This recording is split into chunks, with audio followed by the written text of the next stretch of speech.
The sun beat down on Dust Gulch like a blacksmith's hammer on steel.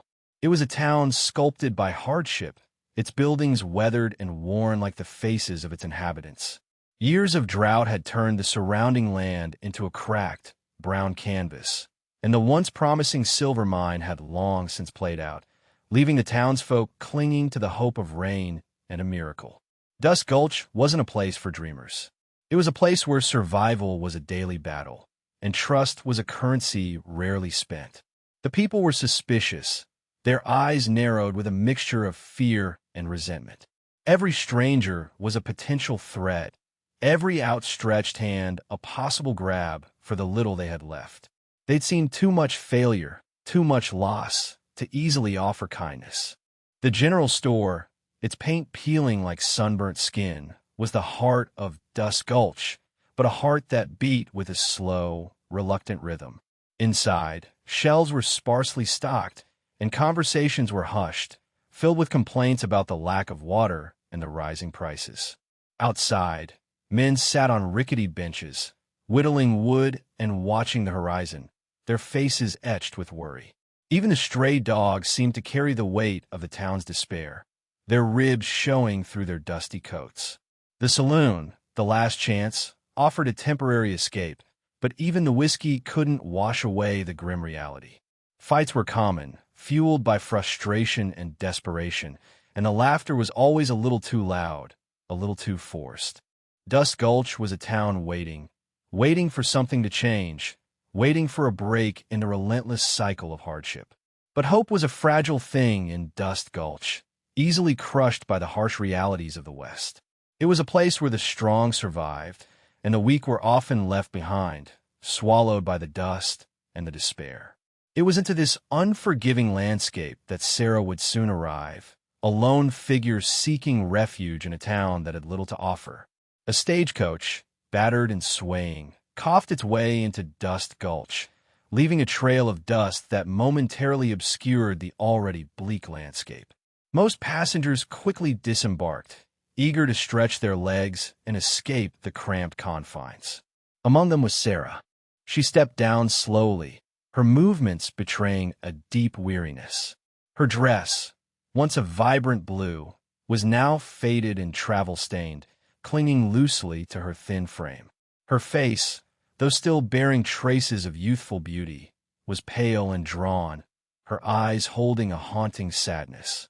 She clutched a small, worn satchel, her only possession besides the clothes on her back. Sarah had come to Dust Gulch seeking a fresh start, a place to rebuild her life after the loss of her husband to a sudden illness. She'd heard whispers of opportunity in the West, stories of land and prosperity, but the reality of Dust Gulch was a stark contrast to her hopes. She scanned the faces of the townsfolk, searching for a flicker of warmth, a sign of welcome, but found only suspicion and indifference.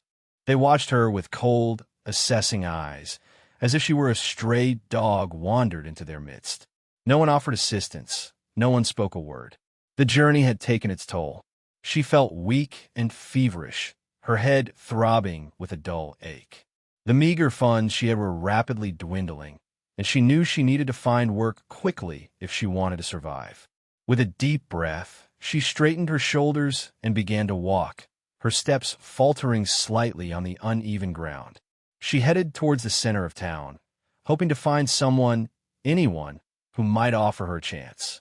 The sun beat down mercilessly, and the dust swirled around her, adding to her discomfort. As she passed the general store, she overheard snippets of conversation, complaints about the drought, the lack of jobs, the rising cost of food.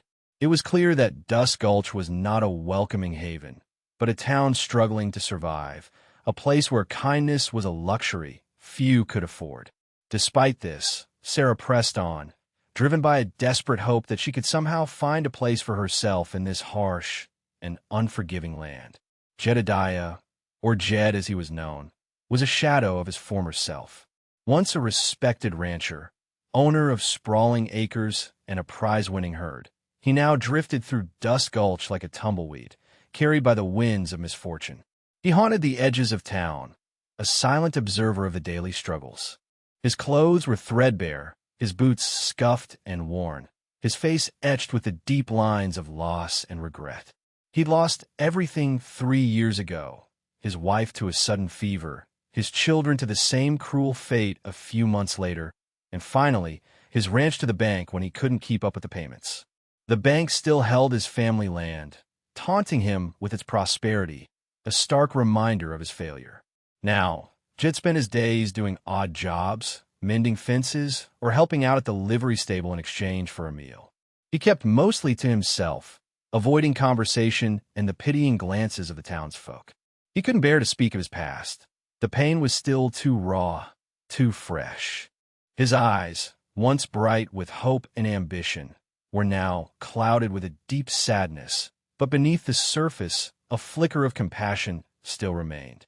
He hadn't completely lost his sense of right and wrong, his innate goodness. Jed watched Sarah's arrival from the shadows of the saloon porch. He saw her weariness, her vulnerability, and the cold indifference of the townspeople. A pang of sympathy stirred within him, a feeling he hadn't experienced in a long time. He knew what it was like to lose everything, to be alone and desperate. He remembered his own wife, her kindness and generosity, and the way she always helped those in need. He felt a sense of shame that he, who had once been so generous himself, was now doing nothing to help this woman. He knew he had little to offer, barely enough to keep himself alive, but he couldn't shake the feeling that he had to do something. The memory of his own loss fueled a reluctant desire to help Sarah, a glimmer of hope that maybe, just maybe, he could still make a difference in someone's life. Sarah spent the next few days desperately seeking employment.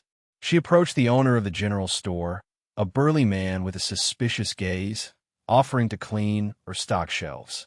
He scoffed, telling her he barely had enough business to keep himself afloat, let alone hire someone new. She tried the saloon, hoping to find work as a waitress or even a cleaning lady. The saloon owner, a gruff woman with a hardened face, eyed her up and down, declaring her too frail for the job.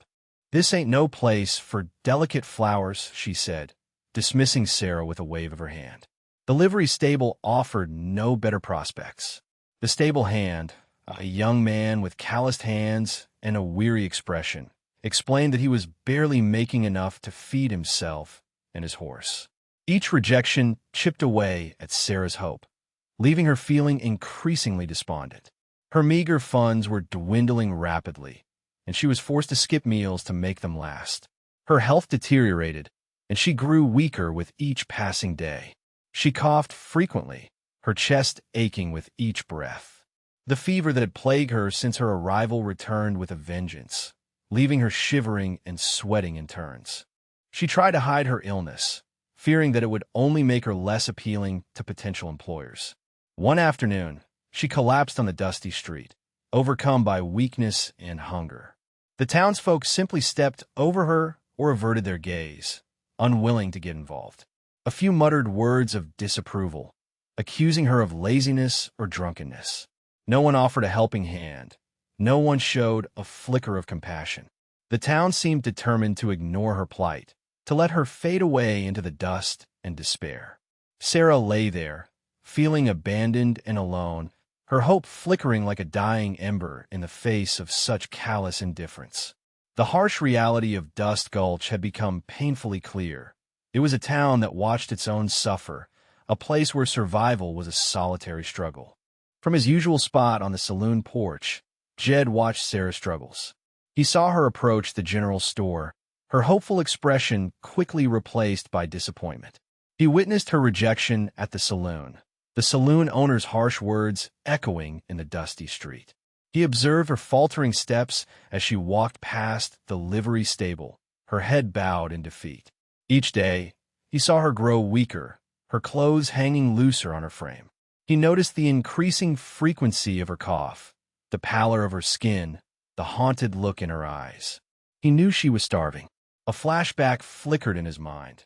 His wife, Martha, tending to a sick traveler who had stumbled onto their ranch, offering him food and shelter without hesitation. He remembered her words, "Everyone deserves a helping hand, Jedediah, especially when they're down on their luck." Another memory surfaced, his children, eagerly sharing their toys and treats with the less fortunate children from the nearby town.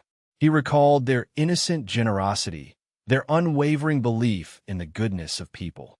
He clenched his fists, a battle raging within him. He barely had enough food for himself. He had been relying on scraps from the saloon and the occasional odd job to survive. How could he possibly help someone else when he was struggling to stay alive himself? But he couldn't shake the image of Sarah lying helpless in the street, ignored by the townspeople.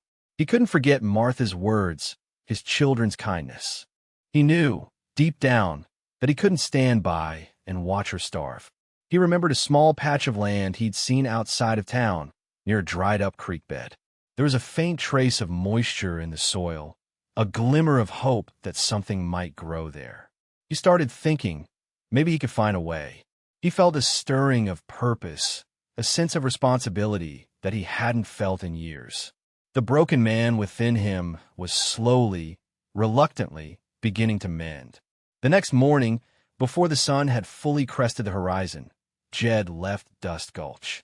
He walked for several miles, following a barely discernible path that led away from the town and into the arid landscape. He carried a worn shovel over his shoulder and a small canteen of water, his only provisions. He reached the patch of land he had remembered, a desolate spot, overgrown with weeds and littered with rocks. The creek bed was dry, but Jed noticed a small, almost invisible spring trickling from the base of a rocky outcrop. It was barely a trickle, but it was enough. He began to clear the land, his muscles aching with the unfamiliar labor.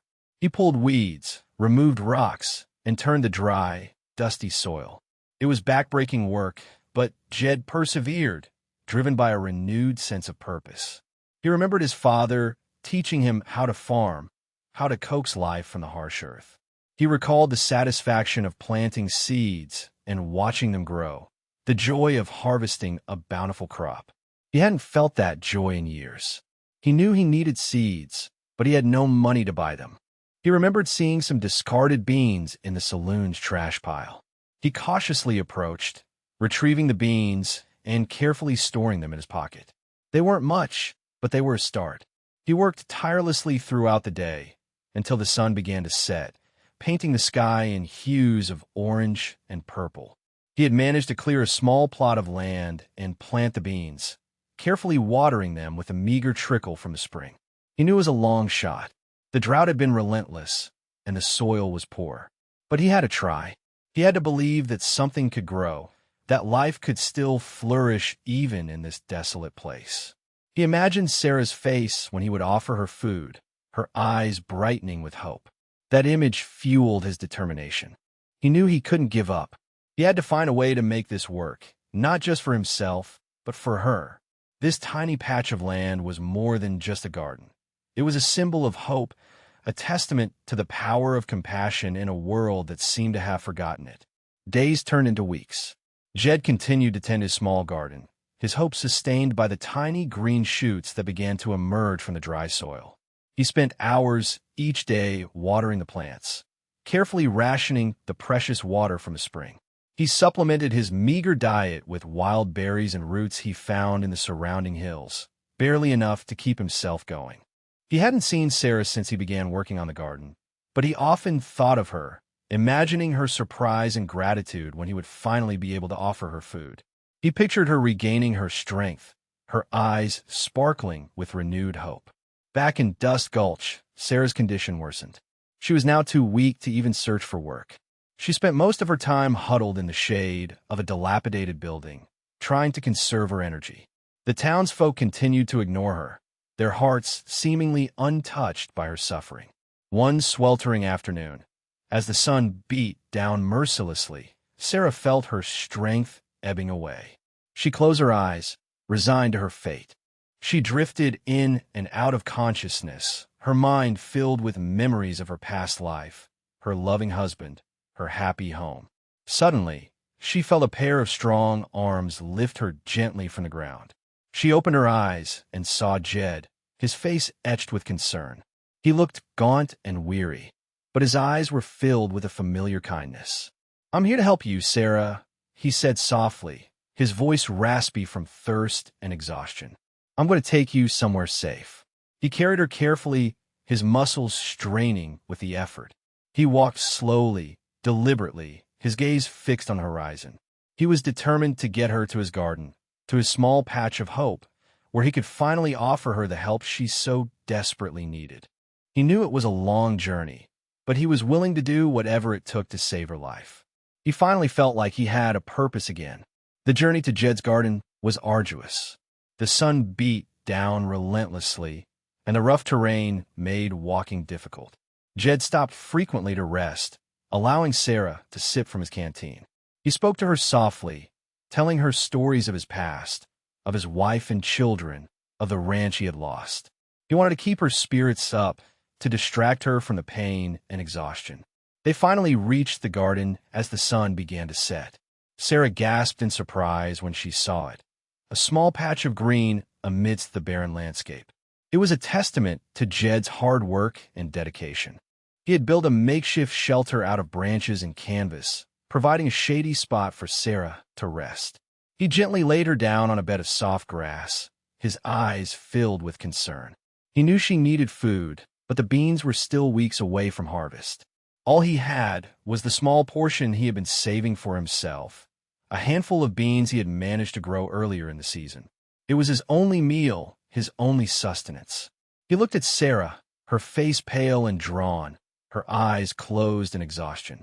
He knew she wouldn't survive much longer without food. He looked at the beans in his hand, his stomach growling with hunger. He wrestled with his conscience. He needed the food to keep himself strong, to continue tending the garden, to provide for Sarah in the long run. But he couldn't bear to see her suffer. He couldn't stand by and watch her starve. He closed his eyes, a silent prayer escaping his lips. He made his decision. He gathered some firewood and started a small fire. He cooked the beans, adding a little water from a spring. The aroma filled the air, tantalizing and inviting. He carefully mashed the beans into a soft paste, making it easier for Sarah to swallow. He then knelt beside her, gently coaxing her to open her mouth. "Here, Sarah," he said softly. "Eat this. It will make you stronger." He knew he was making a sacrifice, but in his heart, he knew it was the right thing to do. He fed her carefully, one spoonful at a time, until she had eaten every last bit. He smiled. He had given her his only meal. Now he could only hope that it would be enough. That night, Jed stayed awake, watching over Sarah. He stoked the fire, keeping it burning low to provide warmth and ward off the wild animals that roamed the hills. He listened to her breathing, relieved to hear it growing stronger and more regular. He felt a pang of hunger, his stomach aching with emptiness. He knew he would have to find more food soon, or he wouldn't be able to continue tending the garden and caring for Sarah. He thought about returning to Dust Gulch, but he couldn't bring himself to face the indifference of the townspeople. He knew they wouldn't offer him any help. He decided to try his luck hunting. He hadn't hunted in years, but he remembered the skills his father had taught him. He fashioned a makeshift bow and arrow from branches and twine, hoping to find a rabbit or squirrel. The next morning, he left Sarah sleeping peacefully and ventured into the hills. He walked for hours, scanning the landscape for any sign of life.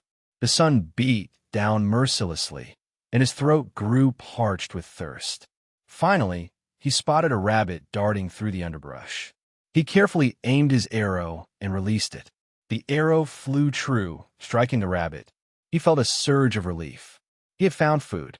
He returned to the camp, his heart filled with gratitude. He skinned the rabbit and cooked it over the fire, sharing it with Sarah. She ate slowly, savoring each bite. He watched her, his eyes filled with compassion.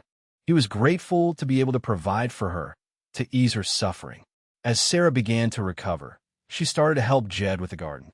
She watered the plants, weeded the soil, and gathered firewood. She was grateful for his kindness, his selflessness. She saw in him a goodness she hadn't seen in anyone else in Dust Gulch.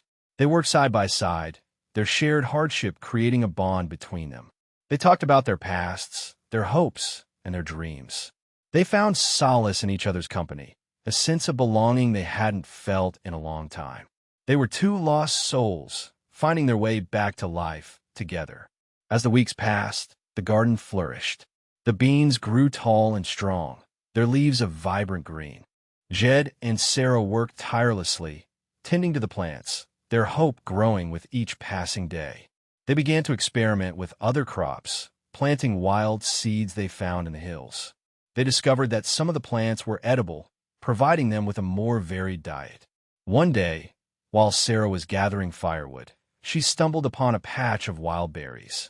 She carefully picked them, filling her basket with the juicy, ripe fruit. She returned to the camp, her face beaming with excitement. "Look, Jed," she exclaimed. "Berries. We can make a pie." Jed smiled. He hadn't tasted pie in years. He helped Sarah prepare the berries, mixing them with a little flour he had managed to obtain from a passing traveler.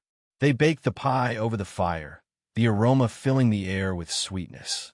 As they ate the pie, they talked about their future, about the possibility of building a life together. They had found love and companionship in the most unlikely of places, amidst the hardship and despair of the West. Back in Dust Gulch, word began to spread about Jed and Sarah. Some of the townspeople scoffed, dismissing them as fools. Others felt a pang of guilt, remembering their indifference to Sarah's plight. Old Man Withers, the owner of the general store, was particularly affected. He remembered turning Sarah away, his heart hardened by years of hardship. He began to feel ashamed of his actions. One evening, he loaded a wagon with food and supplies and drove out to Jed's garden. He found Jed and Sarah sitting by the fire, their faces illuminated by the flickering flames. He approached them cautiously, his voice filled with remorse. "I've come to apologize," he said. "I should have helped you, Sarah. I am sorry." He unloaded the wagon, offering Jed and Sarah the food and supplies. "It's not much," he said, "but it's a start." Jed and Sarah were touched by his generosity. They thanked him, their hearts filled with gratitude. Old Man Withers returned to Dust Gulch, a changed man. He had learned a valuable lesson about the importance of compassion and kindness. And slowly, other townspeople began to follow his example, offering Jed and Sarah small gifts of food and supplies. The tide was turning in Dust Gulch. The transformation in Dust Gulch was gradual but undeniable. The initial trickle of generosity from Old Man Withers and a few others soon turned into a steady stream. Baskets of food appeared anonymously near Jed's camp, left under the cover of darkness. Tools and seeds were quietly donated, helping to expand the garden. Even the most hardened townsfolk began to soften, their faces reflecting a glimmer of hope and compassion. They saw the resilience of Jed and Sarah, their unwavering determination to build a life amidst the harsh realities of the West. They saw the power of kindness, the ability to transform even the most desolate landscape. The saloon owner, the gruff woman who had initially turned Sarah away, started offering Jed odd jobs, paying him generously for his labor. She even baked a pie for Sarah, leaving it on the porch of their shelter with a note that simply read, "Welcome."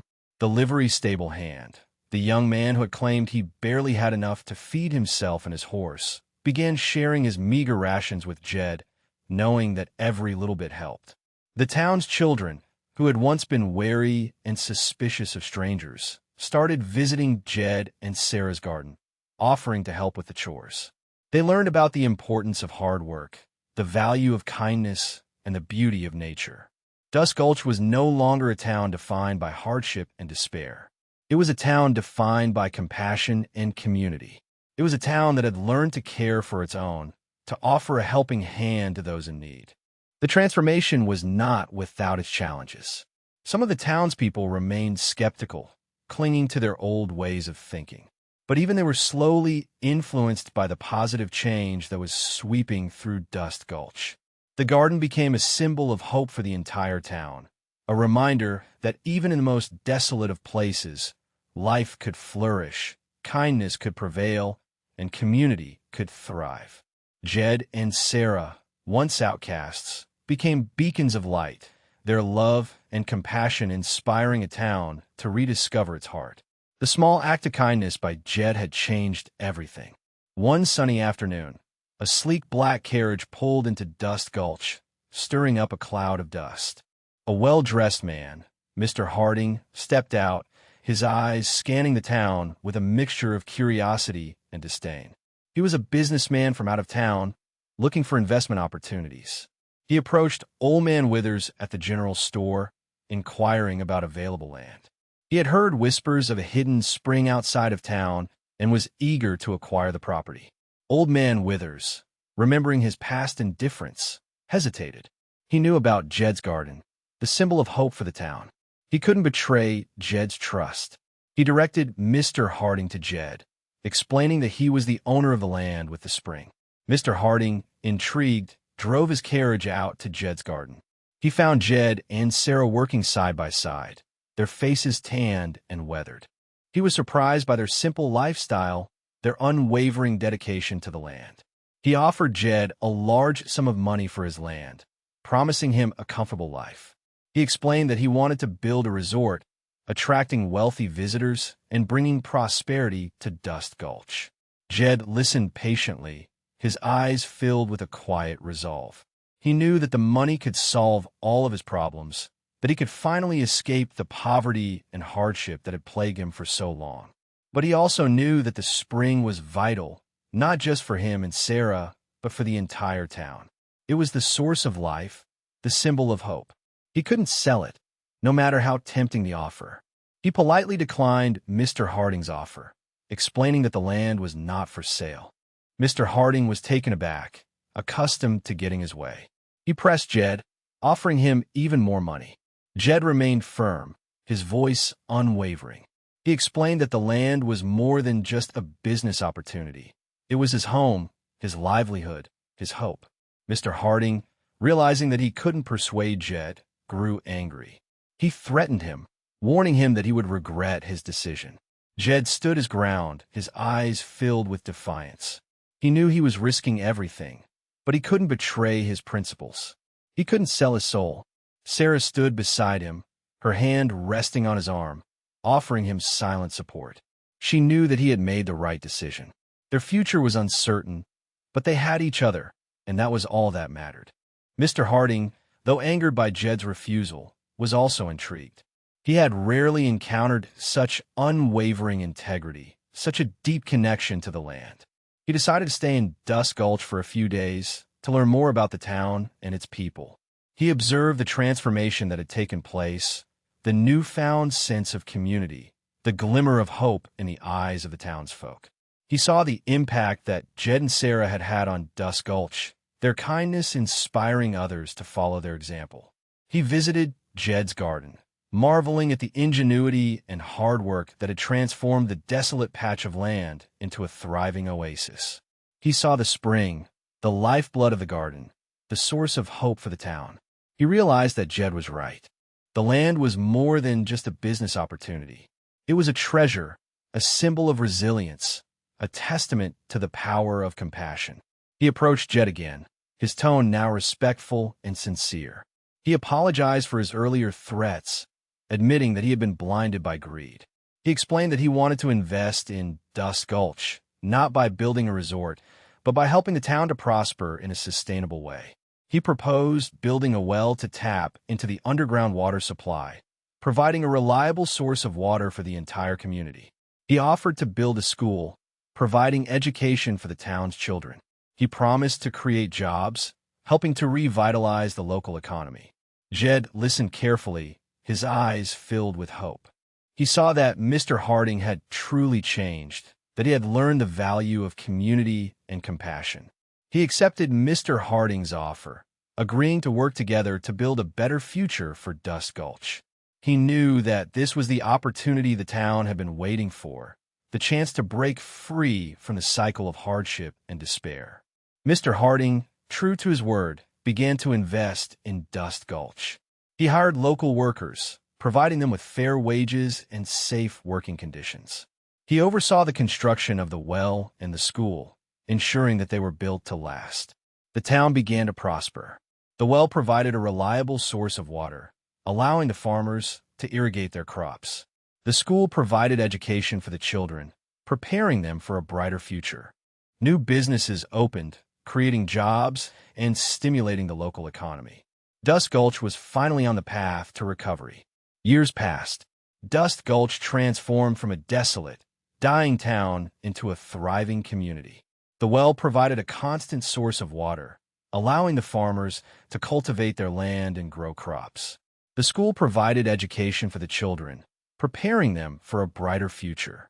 New businesses opened, creating jobs and stimulating the local economy. The saloon, the last chance, was no longer a place of despair and desperation. It was now a lively gathering place, filled with laughter and camaraderie. The general store was stocked with goods, and the shelves were overflowing with abundance. The townspeople, once hardened and suspicious, were now kind and compassionate. They had learned the importance of community, the value of helping one another. They remembered the days of hardship and despair, and they were determined to never return to that dark place. Jed and Sarah were revered as heroes, their names synonymous with kindness and compassion. They continued to tend their garden, sharing their bounty with those in need. They were a symbol of hope, a reminder that even in the face of adversity, good can prevail. Jed's ranch, the land he had lost years ago, was eventually returned to him, thanks to Mr. Harding's intervention. He rebuilt it, creating a thriving enterprise that provided jobs and resources for the entire community. He and Sarah never forgot the lessons they had learned, the hardships they had endured. They continued to live a simple life, grounded in the values of kindness, compassion, and community. They were grateful for the opportunity to rebuild their lives, to make a difference in the world. They had found love and purpose in the most unlikely of places, amidst the dust and despair of the West. Dust Gulch was no longer a place that watched its own starve. It was a place that cared for its own, a place where kindness was a way of life. It was a testament to the power of compassion, the ability to transform even the most desolate landscape into a thriving community. The transformation was complete. The sun dipped below the horizon, casting long shadows across Dust Gulch. The town was bustling with activity, the sounds of laughter and music filling the air. The scent of freshly baked bread wafted from the bakery, mingling with the aroma of roasting meat from the saloon. Children played in the streets, their faces bright with joy. Farmers tended their fields, their hearts filled with gratitude. Businessmen discussed new ventures, their minds brimming with ideas.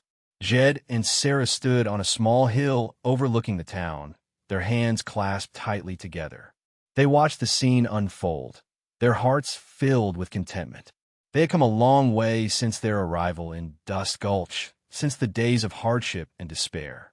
They had endured loss, faced adversity, and overcome countless challenges. But they had never given up hope.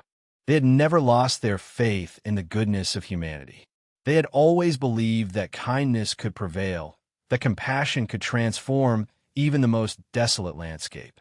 They had found love and purpose in the most unlikely of places, amidst the dust and despair of the West. They had built a life together, a life grounded in the values of community, compassion, and hope. They looked at each other, their eyes filled with love and gratitude. They knew that they were blessed, that they had found something truly special.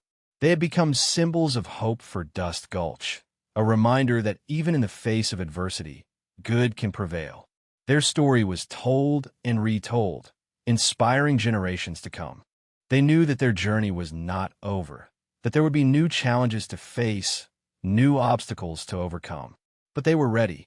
They had each other, and they had the support of their community. They were confident that they could face anything together. As the stars began to twinkle in the night sky, they smiled. They had found their home, their family, their purpose. They were finally at peace. The town that once watched her starve now celebrated her life. And it was all because of a cowboy who lost everything, but still had something to give. From their vantage point on the hill, Jed and Sarah could see their garden, a vibrant tapestry of colors stretching across the once barren landscape. It was more than just a garden. It was a symbol of their love, their resilience, their unwavering belief in the power of hope. Children played among the rows of vegetables, their laughter echoing through the air. Farmers harvested their crops, their faces etched with pride. The aroma of blooming flowers filled the air, a sweet fragrance that mingled with the scent of freshly tilled earth. The garden had become a gathering place, a sanctuary for the townspeople. They came to relax, to find solace, to connect with nature. They learned about the importance of sustainability, the value of hard work, and the beauty of simplicity. Jed and Sarah often walked through the garden, hand in hand, sharing stories with the visitors, teaching them about the different plants, explaining the importance of nurturing the land. They never forgot the lessons they had learned, the hardships they had endured. They were grateful for every moment, every blessing. They knew that their journey had been difficult, but it had also been rewarding. They had found love and purpose in the most unlikely of places, amidst the dust and despair of the West. They had built a life together, a life grounded in the values of community, compassion, and hope. As the sun set, painting the sky in hues of orange and purple, they stood together, silhouetted against the horizon. They were two lost souls who had found their way back to life together. They were a testament to the power of kindness, the ability to transform even the most desolate landscape into a thriving community. They were a reminder that even in the face of adversity, hope can prevail.